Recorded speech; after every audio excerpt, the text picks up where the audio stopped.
Hi, it's me again with Corel Draw Tips and Tricks, and this is part 3 and the last one. Uh, I just made a video on how to make this square a rectangle without messing up your corners.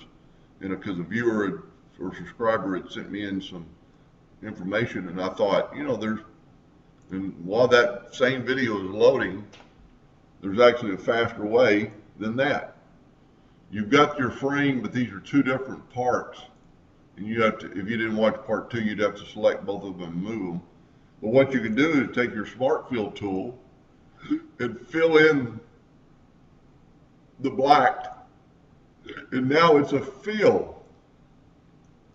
Then you can just take your Shape tool and select basically your fill and move it to the left, one arrow key, which makes it 12 inches.